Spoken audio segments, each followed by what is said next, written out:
Olá! Estamos juntos mais uma vez para discutir esses assuntos que são deliciosos, né? Você gosta? Melhor que bolo de chocolate. Pois é. E hoje o que a gente vai discutir é um assunto muito atual. As últimas bancas de concurso têm privilegiado bastante um documento que se chama Diretrizes Curriculares Nacionais para a Educação em Direitos Humanos. Isso aí, hoje o nosso papo é um papo reto. Vamos de direitos humanos, vamos conversar onde entra essa relação da educação com isso que a gente ouve tanto falar, né? Direitos humanos para lá, direitos humanos para cá, e a educação com isso? Onde é que a educação entra? Vamos ver? Ok, olha o que a gente pode fazer. Peguei essa lei, essas diretrizes, e trouxe aqui alguns assuntos muito importantes, um recorte interessante para a gente ler. Mas, como eu sempre digo, quando você quiser o documento na íntegra, vai lá no site do MEC, procura a abinha de legislação e busca lá todas as resoluções, as determinações, os decretos, as leis, porque é sempre bom você ter isso contigo. Mas não esquece uma outra coisa, lei é igualzinho a duna de areia, deu uma ventania, um vendaval, quando você vai ver, aquela duna que estava lá não está mais, mudou de lugar. Então lembra que a lei, ela o tempo inteiro está sendo atualizada e que, portanto, você que já tem lá a cópia da sua legislação de muito tempo atrás, é bom dar uma conferida, porque senão você pode estudar com material que já esteja ultrapassado, ok? Então vamos lá, essas diretrizes, elas vêm trazendo a ideia da educação em direitos humanos e vai colocando que isso é um dos eixos fundamentais do direito à educação e se refere ao uso de concepções e práticas educativas fundadas nos direitos humanos em seus processos de promoção, proteção, defesa e aplicação na vida cotidiana e cidadã de sujeitos de direitos e de responsabilidades individuais e coletivas. Então, a gente está falando de algo que se ouve falar muito aí, quem é da área do direito, a gente que vê os noticiários de televisão, e vai se falando de direitos humanos, direitos humanos, direitos humanos, mas na realidade a gente está falando no uso de concepções e de práticas educativas que estejam fundadas nessa ideia do direito humano. A ideia do direito humano traz para a gente algumas noções claras do tipo, eu não posso ter nenhum tipo de discriminação entre as pessoas, seja ela social, seja ela racial, seja ela econômica, seja ela relativa a qualquer tipo de deficiência, seja ela por uma questão étnica, eu tenho que prezar na minha educação a possibilidade de que as diferenças existam e convivam em harmonia. Os direitos humanos, internacionalmente reconhecidos como um conjunto de direitos civis, políticos, sociais, econômicos, culturais e ambientais, sejam eles individuais, coletivos, transindividuais ou difusos, referem-se à necessidade de igualdade e de defesa da dignidade humana. Então, a gente tem que ter uma educação que preze por essa dignidade. Os direitos individuais, a gente entende, os nossos direitos. Os direitos coletivos são os direitos do grupo. Os direitos transindividuais são direitos que se colocam na minha atuação direta com outra. Aquela relação é uma relação de direitos transindividuais, ou seja, eu tenho meu direito, a outra pessoa tem o seu direito, mas nós temos direito daquilo que a gente partilha ali em comum, daquela situação que está acontecendo em comum. Então, olhar para essa ideia da dignidade parece uma coisa assim, mas o que eu vou falar? O que a educação tem a ver com isso? Muito. Infelizmente, a educação, muitas vezes, ainda é um espaço em que práticas discriminatórias se estabelecem práticas que desvalorizam uma cultura em relação às demais. Isso está muito presente em vários aspectos. Ultimamente, uma das coisas que tem tirado o sono de quem trabalha em educação, que vem causando problemas para a gente que trabalha na área da educação, é em relação às questões religiosas. Hoje, talvez como nunca, a gente tem vivido situações tristes, lastimáveis, envolvendo aspectos de intolerância religiosa. Para além da questão cultural em si, o que a gente está falando é de violar a dignidade das pessoas que são julgadas ou muitas vezes impedidas de cultuarem lá a sua fé, a sua prática, porque algum outro grupo majoritário cerceia o direito daquele ser, daquela pessoa, decidir os seus próprios caminhos.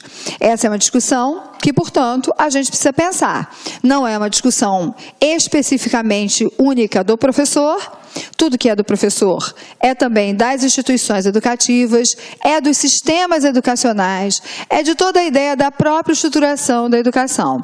Então, os sistemas de ensino e suas instituições, cabe a efetivação da educação em direitos humanos, implicando em que, pode anotar aí, tá? A adoção sistemática dessas diretrizes por todos os envolvidos nos processos educacionais. Todo mundo que está envolvido no processo educacional tem que observar essas diretrizes. Ou seja, não é só o professor, é o porteiro, é a merendeira, é o inspetor de alunos, é o supervisor, orientador, coordenador pedagógico, seja quem for, está envolvido no processo educacional, precisa observar essas diretrizes. A educação em direitos humanos, com a finalidade de promover a educação para a mudança e para a transformação social, se fundamenta nos seguintes princípios. Esses princípios, meu amigo, você tem que saber. Olha quais são os princípios, então, que vão fundamentar a educação em direitos humanos. Primeiro princípio, dignidade humana. Óbvio, todo mundo tem que ter uma existência digna. Segundo, igualdade de direitos. Eu não posso dar mais direitos para um grupo do que para o outro, seja a razão que esteja por trás disso. Isso não é possível. Reconhecimento e valorização das diferenças e das diversidades. Laicidade do Estado. Isso aqui é algo que a gente precisa discutir muito, tá? E a democracia na educação. Se a gente estiver falando dessa ideia, especialmente da laicidade do Estado, que eu vou parar para discutir aqui mais amplamente, um Estado laico é um Estado que não professa nenhum tipo de religião ou crença. Ou seja, um Estado laico, ele não pode se determinar, por exemplo, cristão. E eu estou falando isso não para ofender a você ou para ofender a mim mesma, porque eu própria tenho minhas crenças religiosas. Mas imagina que o Estado, ele congrega todas essas diversidades, todas essas diferenças. Se ele assume uma postura, ele está valorizando muito mais uma possibilidade de ser e estar no mundo do que as demais. E ele começa a criar ele mesmo processos de desigualdade. Já ouvi muita gente, esse tem sido um debate político atual, muitas pessoas que querem acabar com a laicidade do Estado e dessa forma acabar também com a laicidade da escola pública.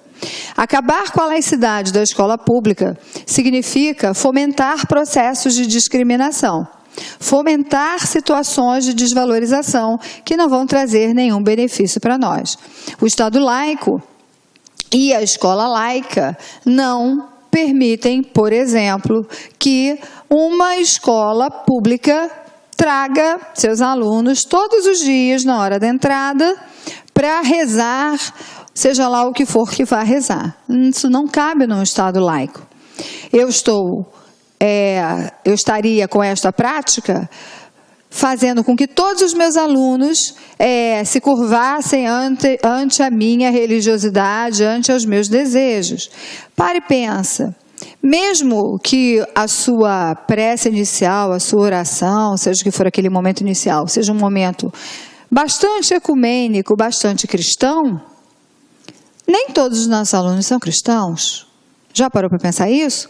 Já parou para pensar que nós temos crianças, filhas de pais ateus, que educam o seu filho nessa mesma perspectiva?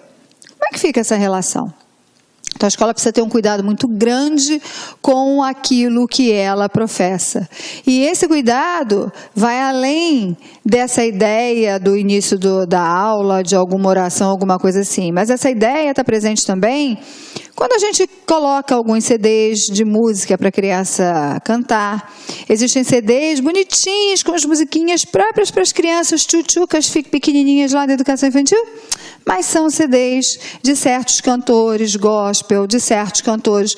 Eu não tenho nada contra o cantor, nada contra a religião, nada contra o que a letra da música diz. Mas sim contra a ideia da religião na escola. Lembra, o que eu estou falando aqui não é uma ideia pura e simples minha. É uma ideia que está apoiada na própria lei que está aqui atrás. Então, essa laicidade, ela precisa ser contemplada. Eu preciso reconhecer o direito das pessoas, das famílias, às suas próprias escolhas, às suas próprias decisões. A educação em direitos humanos, como processo sistemático e multidimensional, orientador da formação integral dos sujeitos de direitos, articula-se às seguintes dimensões. Primeira dimensão, a apreensão de conhecimentos historicamente construídos sobre direitos humanos e a sua relação com os contextos internacional, nacional e local. Porque, olha só, direitos humanos não é uma discussão puramente brasileira, unicamente brasileira. Direitos humanos é uma discussão internacional. E, na realidade, quando a gente fala de conhecimentos, a gente está falando desses conhecimentos sobre o que é considerado direito humano em todo o mundo. Essa é uma discussão muito polêmica. Às vezes a gente tem um olhar do que é direito humano apenas a partir da nossa perspectiva cultural. Na verdade, a discussão de direitos humanos, ela é muito ampla. Não dá para eu assumir que o que é considerado direito humano aqui tenha o mesmo peso e o mesmo tipo de consideração em outro espaço, em outro país, em outra cultura. Não pode ser assim. Não é assim que as coisas funcionam. Para cada cultura, a gente vai ter que considerar essa ideia de direitos humanos. E por isso, direitos humanos é uma discussão muito difícil de se ter. Minimamente, a gente pode assegurar aqui no nosso país que os direitos humanos são aqueles que estão estabelecidos em todas as leis e regulamentações do nosso país. Minimamente, a gente tem que lutar para que essas garantias possam estar asseguradas aos nossos alunos, entendendo que nada está tão estabelecido que não possa ser alterado, entendendo que lutas políticas tentam mudar aquilo que é considerado direitos humanos. E, de novo, isso é bom, isso é ruim? Cabe a cada um pensar sobre isso.